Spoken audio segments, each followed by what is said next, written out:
drivers that kill the motor neurons and cause the paralysis. But on the other hand, it also creates a whole cadre of people who now know they have this mutation and that they are probably going to get ALS in some time in their life, not know when exactly. And so the challenge now is to really try and drive towards therapies that could stave off that onset for the genetic forms of ALS. We think that we can do those if the genetic treatments work and people have ALS, then going in and treating people before they even have the disease could basically amount to a cure. And that's what we really want to do, is prevent the disease. We have the need to create the infrastructure that can really mount a gargantuan attack on this disease. And through the Act for ALS, I think we've come a long way to be able to do that. So we have a number of programs at NIH that are open.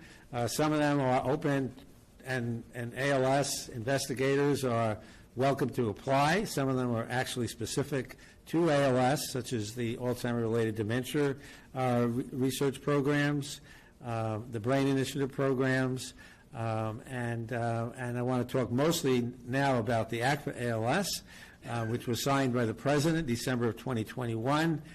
And there are really two components that we'll talk about. One is grants for expanded access research, and the second is the public-private partnership.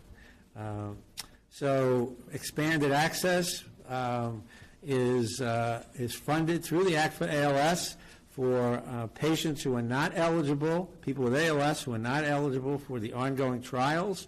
But the ongoing trials have to be sponsored by small business concerns, so not the big pharma companies, but small business concerns, and they have to be, at that phase 3 level, where the FDA, within a couple of years, will get the data to say whether it works or not. But this is for people who get access to these drugs before it's actually clear. They're in the testing, not necessarily clear whether they're going to work or not, but it's kind of that right to try idea. And that's what expanded access, I think, really offers a lot of hope and promise to people who are suffering with this illness. We have 3 ongoing studies now. They're seen here: predopidine, autologous T-cell therapy, where this blood is taken out from an individual, the cells are engineered and sent back into the individual to try to reduce inflammation that might be causing the neuronal death, and a drug which is a nanocrystal of gold, actually, which has antioxidant properties. We had one study that's now closed. The TRIO study was the first study, but the phase 3 trial showed no benefit, and the decision was made not to expose people to, this was an intravenous drug, but to give them a chance to try something else. Now I'm going to move to the public-private partnership, and so the funds for Act for ALS either go to expanded access or to the public-private partnership. It's been made very clear that it's not to be used for the basic science projects, even the ones that are really important to ALS. This is special funding for patient-oriented research, and that's allowed us to do some really innovative stuff, which I'll talk to you about. Just to kind of put it in the big picture, the public-private partnership now involves multiple different groups, but they're all integrated. So we have people with lived experience right at the center, and that's what it's all about. This is all about human research on people who have ALS or controls, family members, other people who can serve as controls in the research. It's for expanded access data to be collected, but it's in fact working with partners to bring data in from the entire ecosystem of ALS into one portal so that anyone's interested in ALS can go to one place and they can find the data they need. Or one place where you can go and see what samples are available to analyze, whether it be spinal fluid, brain tissue, spinal cord tissue, or blood samples, for instance. And so this is going to be an infrastructure that was really called out for the strategic, by the strategic plan. And these data portals are really, there's 2 data portals. One is what's called an accelerated medicine partnership portal, and that is an accelerated medicine partnership. There are now about 11 of these at NIH They have partners between industry, nonprofits, and government agencies, and they do exactly this. They bring these groups together. They bring the data in from all possible places. They transform the data so it can be compared and make it really useful around the world. They also have funds. They put funds in a bucket, and they use those funds to carry out research that the group thinks is really important. And because it's heavily on the industry side, these decisions are really focused on doing things that are going to de-risk the commercialization of drugs for, in this case, ALS. In addition, as you'll hear from Colin, there's a portal which will bring in the data that will inform regulatory science, biomarker science, and inform the FDA moving forward and how to actually get treatments that are working to people faster. So this is a really large program, but it's all integrated and interconnected. So we're bringing in public partners like the NIH and the FDA. We're going to be convening nonprofits, industry folks, and private partners can sign on. They actually put in either in-kind or financial support and build the infrastructure to bring this data together and to do the kind of studies and collect the kind of samples that are needed to move the commercialization forward.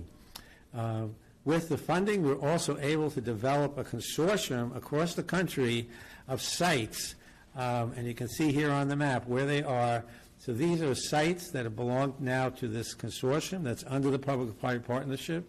They will be seeing patients. They'll be collecting data. They'll be collecting a standard set of samples. And then if the steering committee of the public-private partnership says, well, we think we really need to get X, then they'll be instructed and they'll be funded to go out and get X, bring that in, have it analyzed, and the data go into the portal.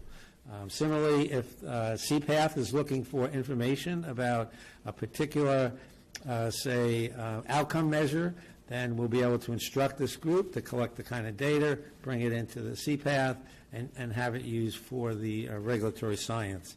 So really exciting. This is a major program. Would never be possible without the Act for ALS, all kind of integrated into this public-private partnership. This accelerated medicine partnership, we're looking for a kickoff in the end of May. They're still working on getting the industry partners to sign on the dotted line, which if anybody's done fundraising, you know what that means. They'll wait till the last minute. But I think we're doing pretty well there. I wanted to just end by just pointing out the National Academy study that was done on the research, care, and services for ALS. This, if anybody hasn't seen it, I would urge you to take a look at the video recording. Just heart-wrenching stories of people and what their stories are and the road that they had to take with their ALS. But I think there was also a bright side to this, and my simplistic view was one message that came out was the Veterans Administration does a great job taking care of people with ALS.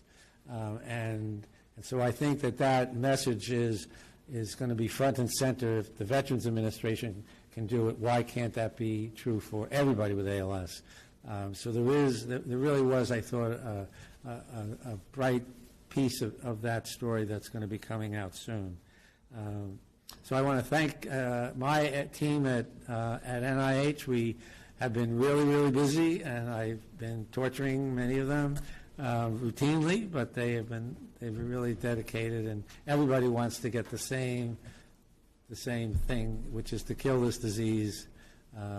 It's just heart-wrenching, and people deserve to get real urgent actions, and we're definitely trying to do that. So thanks very much. Colin?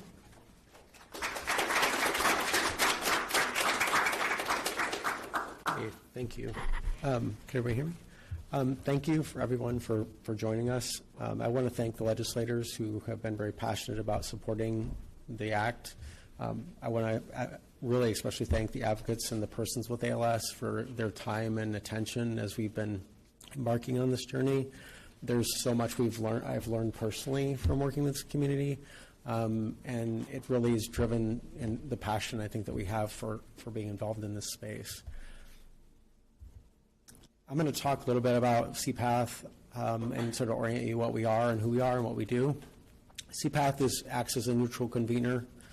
We've been around for almost 20 years, and so the joke is it's the best kept secret. And so one of the things we focus on is addressing unmet needs in drug development and generating solutions that will ultimately be regulatory grade or endorsable. What we do is we don't come up with the questions ourselves. We engage stakeholders. Stakeholders just help us and guide the definition and the direction in which we go. And so as you see is that we work with patients and nonprofits, academic researchers, regulators, and pharmaceutical companies, all to sort of bring us their questions or their challenges or things that they're experiencing. We synthesize those unmet needs into regulatory questions that we target core competencies against to generate actionable solutions that ultimately are regulatory endorsed. So if you look at our wheelhouse, what things that we do, we obviously have a data science program. We'll talk about that in a bit. Walter alluded sort of to the data portal. And we work in the biomarker space, realizing that they're very important for supportive evidence, but also then potentially for disease monitoring, clinical outcome assessments, regulatory science, and disease and modeling, and the use of things like AI tools. What I want to emphasize is that it's all the tools, they do go through formal review by the agency, so sponsors or researchers can use them open and freely for their own research, and so that there's a common understanding that these are fit for purpose and they've been qualified so that they can be used by individuals in this space. The goal is to expedite research. Now, critical path, for branding purposes, we call different efforts under specific names. And so critical path for rare neurodegenerative diseases represents that which funded under the Act for ALS. One of the things that we do as CPATH is we have a large institutional memory. We've worked with a lot of disease states. We've produced a lot of tools that have led to, in some cases, first approvals for drugs in different conditions. Immediately when we learned about the Act for ALS, we reorganized the organization so that rare neurodegenerative diseases represented at Critical Path Institute would be all under one umbrella, largely so we could learn from one another. There's a lot of experience that were in some of these other programs. There are other rare neurodegenerative diseases for which we have lots of experience, conversations. We've looked at similar questions. And so obviously that includes ALS, the ataxia programs, Huntington's disease, and what we've tried to do is stand up other initiatives in parallel with ALS, largely because there are many genetic carriers for ALS-aligned conditions that we don't know if they're going to develop frontotemporal dementia or PSP, and so we wanted to take and learn from this, and I'll try to put some sound bites in the discussion of where these checkpoints can be added and how we can learn from each other. One of the advantages, like I said, is that memory and that crosstalk between the institutions. But one of the things that's central to our mission, I think you heard this from our other individuals on this panel, is that this is a patient-centric mission. I mean, I can say consistently, all of us that work in this space are very passionate about what we do.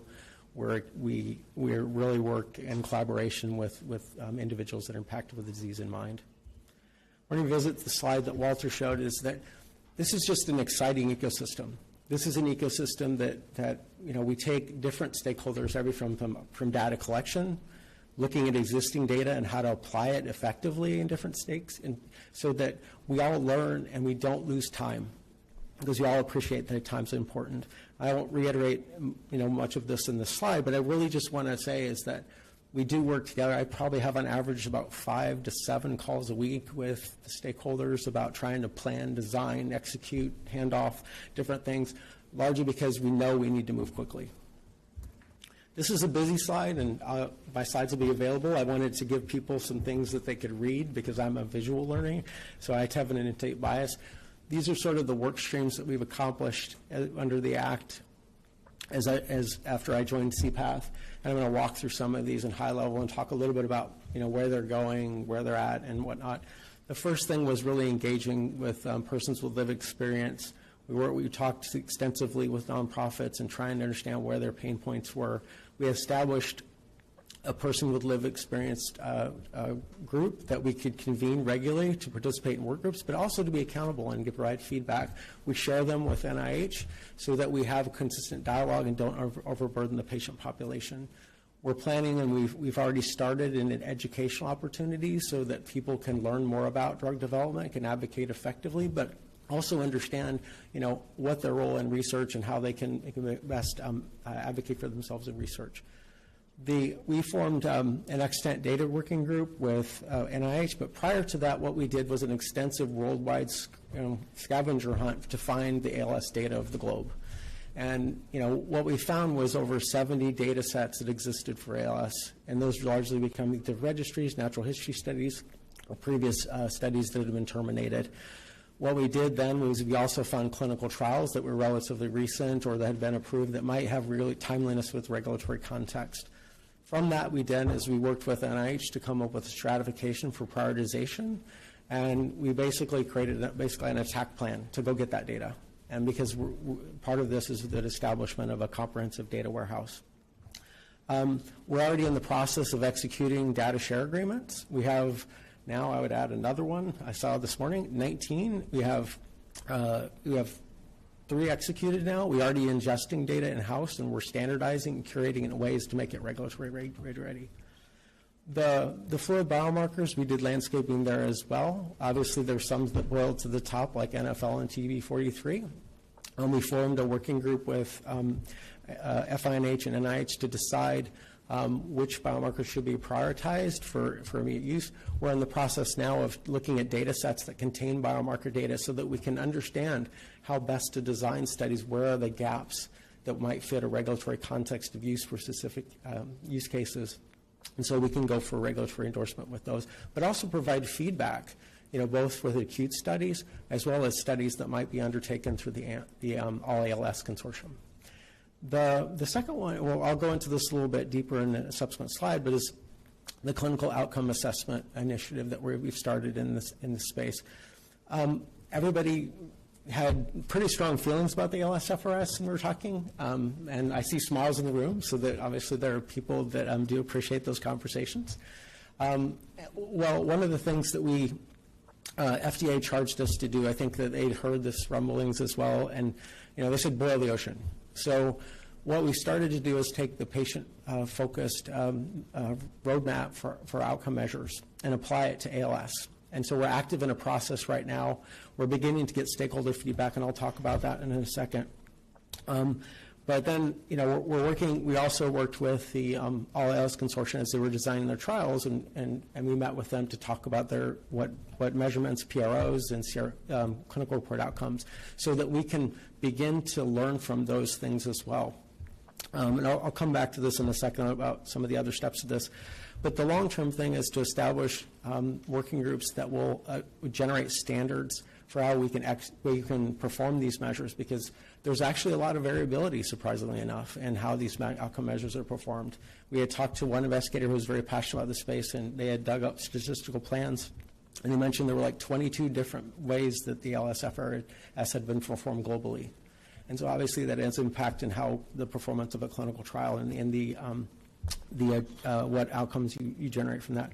We're forming a modeling and an AI group with this amount of data. This will allow various powerful execution of complex designs. And we'll set up the infrastructure in such a way that other researchers can use it, so to explore mechanistic studies that may be outside of the purview of Critical Path Institute. So the second part of this is that we'll be launching a disease staging program. So as we learn more about the disease, is really taking snapshots of understanding what are the clinical picture of ALS patients across different domains, such as biomarkers or their clinical outcome assessments, potentially, other functional measures that we might be looking at. So that can greater of communication between people in this research field, but also lend to where there's gaps and be able to fill those with understanding the disease so that we can get to solutions much more readily available. The last area is around digital health technologies. This was something that, besides biomarkers, impacted individuals very, very passionate about. They wanted to be able and empowered to be able to do some assessments at home and not travel. if they're involved in a clinical trial. And so what we did was we tried to do an initial landscaping effort in this space, and we got a little frustrated because there was so much variability in how people were conducting these assessments. And so that we couldn't really draw conclusions. But there were a few investigators that had been extremely rigorous about how they've been doing. We met with them on multiple occasions to understand their science and how it might be applied to regulatory strategy. We've prioritized data sets, and one of them in-house right now, our scientists are dissecting readily into the idea and looking at accelerometry data for ALS, and we'll be reporting on that hopefully fairly soon. I mean, the last part of this is to really create a working group that was to discuss the framework for looking at DHTs as COAs and biomarkers, because there's a lot of fishing, but not as much things that can create regulatory strategies. So we want to enable the community to be more efficient in that space. The last part of this, I want to drive some things home. So we've heard a lot of things that are high level. I want to sort of drill this down to like actionable stuff. Walter mentioned the data portal. Okay, the data portal is made up of two parts, and it led because we wanted to stand up something quickly. And we wanted to capitalize on the strengths of the parties. NIH and FINH obviously have very successful AMP programs, and they're wizards when it comes to omics research. And so their strength they're bringing to the table is they're going to be leading an omics sort of data core with a lot of translational data. CPATH is RDCA DAP, which is an long acronym for a rare disease, Cures Accelerated Data Analytics Program, which is supported by FDA. We have 36 plus rare diseases in it. It's continuing to expand, but it's really good about standardizing lots of different types of clinical data and translational data. And so, and usable for regulatory purposes. So if you marry these two together and create an external portal that's visible to the community to access, but also to generate solutions, that's a win-win, right? And so that there's not data silos, that it can encourage research within the community, both within the parties, but external to the parties. So after we ingest the data, what are we going to do with it? One of the things that we heard initially is that how do we design better trials? How do we design subpopulations? How do we weight biomarkers? How do we get early signals and wins? That's what some of these working groups will be focusing on. Taking data, taking demographics, omics data, looking at subpopulations, trying to and simulate clinical trials and things like that, so better form how we move things forward. These same tools will be able to be used by researchers abroad and around the community in ALS to do their own research, so they can further accentuate and expand upon what's being done, and that includes companies that are interested in targets and things like that. So hopefully a useful tool for all the stakeholders involved. I wanted to talk about the CO effort just to show you an idea, and because some of you that want to participate in this, we are going to be collecting feedback on the concepts for patients that are impacted with ALS. This roadmap is a really busy slide, and for 30% distill this down to some core concepts here. Activities 1 and 2 are really landscaping efforts. So literature review and then meeting with impacted individuals to understand the concepts related to their condition that are important to them. What we did is we identified like 22 of those, and then we filtered them based on things that could be relevant to targets, and we're talking to those with the communities now. I'm going to give you a QRS code at the end. You can look at the presentation that we gave to with NIH together that introduced this as a first discussion point. We will be having subsequent meetings to distill down and get feedback because we want to intake that. The second part of this was, in activity 2, was we took a list of, I think we had like 15 to 20 measurements that have been used in clinical trials, natural history studies for different domains in ALS. So different like rating skills, cognition, ALS-FRS, quality of life, et cetera. And we drilled those down to about 11, 12 for that it seemed to be reasonable, and there was enough literature on them to start having a dialogue. What we're doing right now is we discuss those with all ALS for their inclusion in their trial, but we're also taking them and mapping those against the concepts that we have from patients. By the end of the summer, we'll have recommendations about, do we need to retool existing elements? Do we start de novo when we push something out into the all ALS consortium to start developing? Or are we good, which I don't think that's going to happen. But and I think that the idea then is to begin to think that fit for purpose and fit for purpose pathway so they can be regulatory doors. I will tell you, we're so fortunate because, I mean, FDA has been very intimately involved with these conversations. They're very passionate. I want to thank, in my close, one is the EQS. If you look at this, you can look at the QS code. There are two presentations. One is a larger meeting that we had with the stakeholders that we had at the FDA Great Room that's recorded. You can take a look at that, which reiterates some of the concepts. So you have it in video and additional information. And the second part is that PWE COA discussion, and you can take a look at that where FDA and CPATH presented and with NIH. I want to thank all of the individuals here on this panel, also the ones that aren't here, include the NIH people, FDA people. I can tell you I feel very fortunate to work with these people. I thank many of them multiple times because they make this an efficient process and things that I can demonstrate a very caring community. And I thank everyone for attending, and thank you for this time.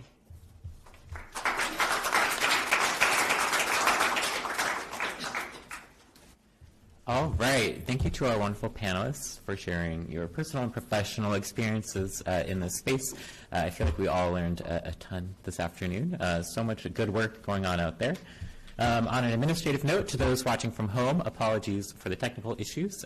Please look out for a link from us here later on this week with the full recording of today's event. And then, since we did talk about so much, I know we are a little bit over time, but I wanted to open up the floor for a question or two, just because we covered so much. So if anyone has a burning question, now is the time to pose it. Feel free to raise your hand.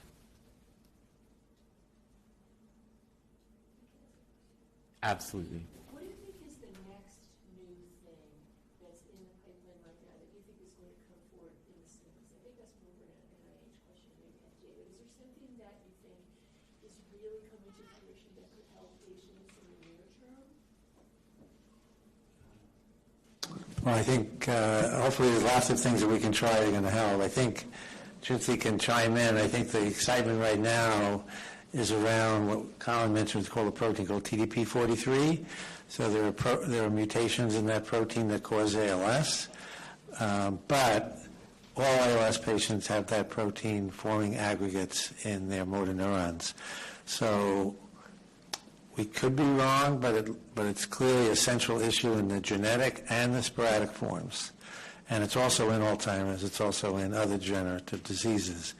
So the question is it the smoking gun? And there's two things that have come out of it. One is that when this protein is not functioning normally, the body starts to make abnormal proteins that it doesn't make otherwise.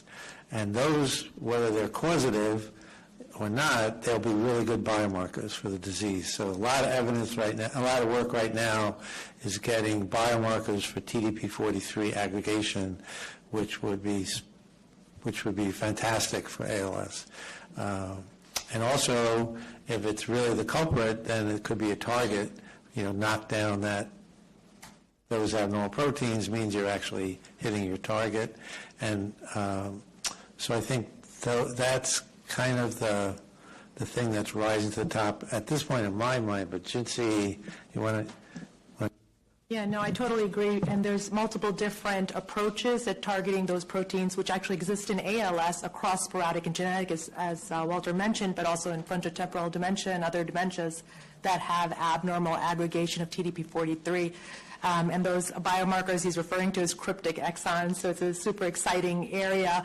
And I also think that the next big thing is probably going to be in the genetic forms of ALS specifically. So our technology is really advanced in antisense oligonucleotides, which are already mature and in late phase clinical development in ALS, but also in viral vector therapy. And also there's some preclinical growing evidence in the biology and application of CRISPR editing for some of these gene mutations. So that's super exciting, and I think really speaks to how fast technology is coming in. The field just has to catch up. So I think the synergy you saw right now in all these slides and all the words, really just bottom line is there's a lot happening, and that just speaks to a really bright future.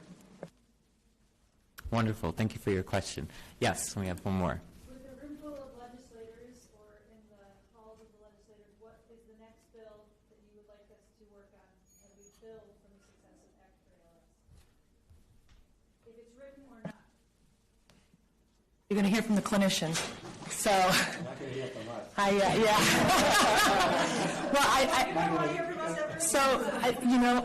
here's something that's going to be a little bit, you have to understand that everything in ALS is interconnected. So the ALS Better Care Act, which actually helps develop and supports and sustain ALS multidisciplinary clinics, is critical. You heard me start this whole meeting by saying there's not a lot of us that specialize in ALS. And so supporting those clinics will lead to earlier diagnosis, earlier initiation of treatment, more clinical trials, and more opportunities to find a meaningful cure. Excellent. I would add to that, the authorization is coming up sooner than we think, and we know it's not perfect, but it's just further than any alternatives. So we have to really focus on giving the reauthorization available more money to specific programs that are doing amazing things. And I think you hear the first ratio is how we need them. With only 2 years of ALS, think about what we will need in 5 years. But that requires reauthorization and full funding. Period. Absolutely. I think that's a great place for us to leave off here today. Thank you all for coming, and thank you again to our panelists. If you can end off with one last round of applause.